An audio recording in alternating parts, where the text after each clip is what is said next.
What's up, guys? Welcome back to the next installment of our journey. We're here in Mexico City and we're about to take the biggest leap of our journey thus far. We're so excited. We have these new motorcycles. We've practiced riding them. We have a really solid hitch on the back of our van now. And today, we're gonna go get them registered. So when we first looked it up, it looked like there was gonna be some issues with getting them registered in our names in Mexico because we're on tourist visas, but Diego has reassured us he's found a way that we're gonna be able to get them registered. So we're gonna go and do that today. You guys ready to go along for the journey? Let's go meet Diego. All right, let's go to the Mexican DMV. Estamos aprendiendo español. Ah, ok. Estamos igual.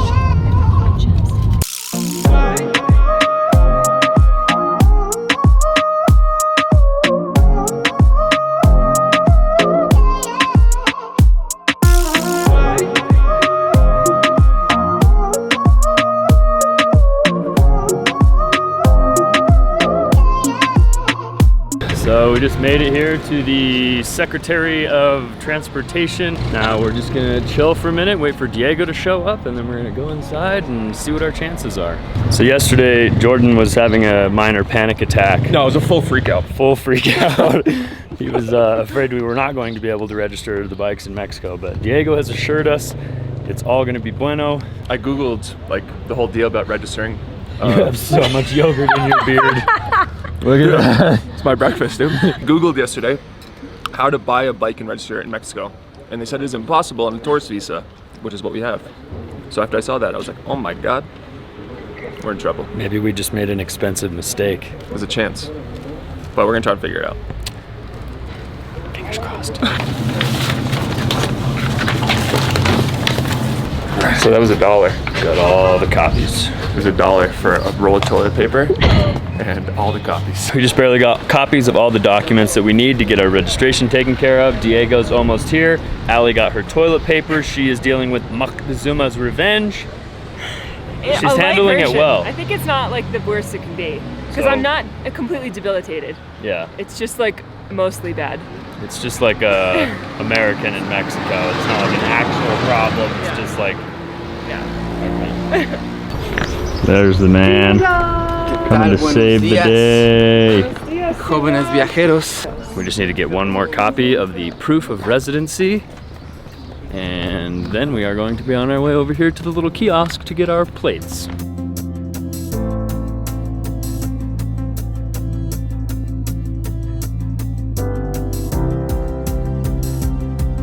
Here's a moment of truth.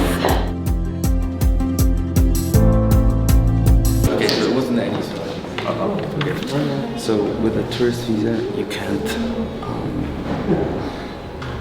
legally register it.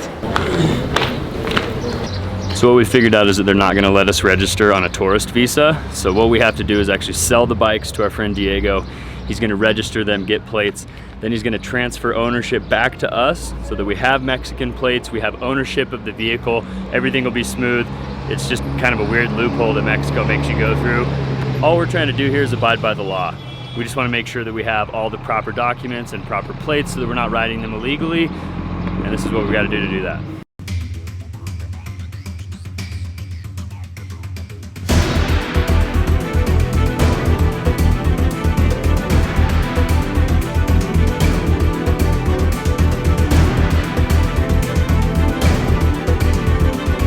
Reading these statements that are just like one person's experience, and it seems like almost everybody has a different experience. But even just having an idea of one person's experience is better than none, you know? Well, the guy at the DMV just told us that this was fine. But he said it's fine for here, but we don't know what it's like bringing it to another country. Okay, so the question for you is how much you trust me? You're signing over your motorcycles. We just sold both of our bikes to Diego for free. Hopefully he doesn't run off with them. I like the excitement of knowing, and then we get there and we're like, we gotta do this, and then we figured out like nothing will stop me. Nobody's gonna say you can't take this bike. I'm saying yes I can, what are the steps? And if they say there's no steps, I'm taking the ramp. We knew going into this that this would be a kind of a complicated process, and we know that it's possible, but it's a little bit more difficult since we're on a tourist visa, not a residential visa. But Diego seems to know exactly what to do, how to make it all happen smoothly. Can't say enough how awesome it has been to have met up with Diego. He's been extremely helpful. So now he's got to fill this out. That's going to get us our payment slip. We're going to get all of your paperwork done and get your payment slip. Then we all go across town. We pay both payment slips. We come back. We get both sets of plates and permits. Fill out transfers of ownership back to you, back to me. Then we have plates, permits in me and Jordan's names. Everything is muy bien. This was good. This is gonna be your plate number. So everything's good. Everything's peachy. We just have to pay it and then come back. You might be the nicest person I've ever met. Dude, we owe you, like, big time. I know. I got the motorcycles. It's cool. Do you regret like even messaging us now? The Honda, the Honda dealership could totally reimburse me for that. Like, I have these new bikes. I'll sell them cheap, make a quick buck. Basically what happens is people usually pay people a lot of money to do this under the table. So it'll be interesting to see how we can actually do this legitimately. So usually you have to go and you have to pay someone who knows someone within the registry to change the name on the registration to yours. Well, if we are the first ones to have done it this way, I understand why nobody does it this way. Well, it's all because of him. Like usually people don't have as good friends, so. Yeah, literally without Diego, we would all just be super screwed right now. But we have the best friend in the world. He's helping us out. We did run into one problem. He got the registration for my bike into his name and then went to do Jordan's bike, and they're like, oh no, only one bike per person per day. So now we're going to a different government building where we're gonna pay for all the fees. We're gonna register the second bike and hopefully come back and get all the plates and everything. Then we gotta wait for the permit cards that come in 3 days. Diego's gonna mail those to us. We're gonna be down the road. We're gonna get this figured out. Then we're gonna, there's a lot. It's a mess, to say the least. But this is what overlanding is all about. Overcoming obstacles, and that's what we're here to do.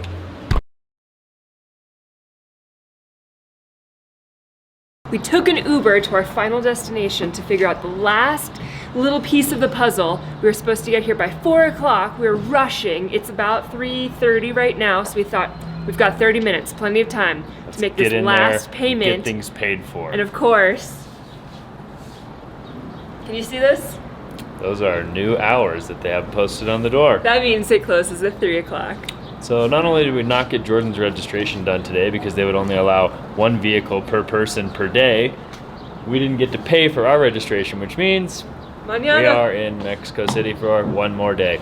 But tomorrow we should be able to get Jordan and Kaylee's bike registered and then come and pay for both and then be on our way.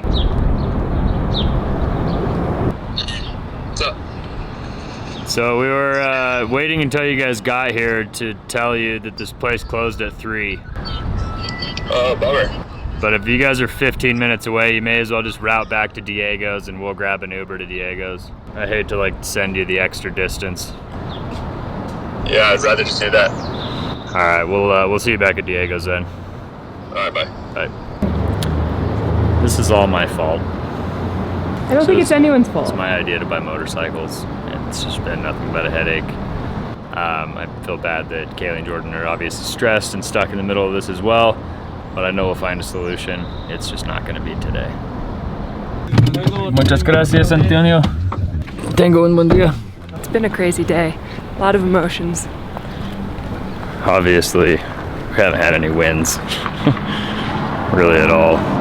Hola! What a day, what a day. How's it going? It's going, dude. So I know this is pretty much all my fault, and there's really nobody else to blame, so I really just came to say I'm sorry, and I wish it was going smoother, obviously. We'll figure it out. I feel like we should talk through some options, because I think as I'm thinking through all these things that are going to happen, each step we're going to take is going to give us less and less outs. I think once we register these motorcycles in Diego's name, let's say we get down to we don't know what's going to happen when we cross into other countries. There's nothing that says it online. There's nothing that says anything. Right. We could get to the country and they could be like, this. It's totally up to them. That's what basically I read online. So they could be like, this isn't registered in your name. There's a chance this is stolen. We're not letting you bring them to our country. Mm-hmm. If that happens and we get stuck somewhere and it's registered in Diego's name,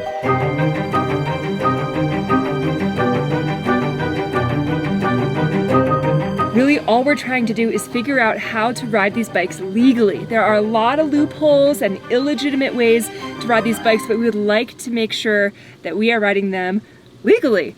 That's all we want to do. Yeah, we just want to not get in trouble and like have the right documents. So we've spent pretty much all day with Diego. Diego spent his whole day here. Then he went to work after that. So we're actually making him dinner now. We're making him a little bit of chicken and pasta as kind of our way of saying thank you. There are ways for us to do this. We are slowly researching all the steps that it takes. Turns out it's a lot harder on a tourist visa than a resident visa, but we're figuring it out. It will all be... think we've found the perfect way to do it. We hope. And you guys are gonna see it tomorrow on Nomadic Movements vlog.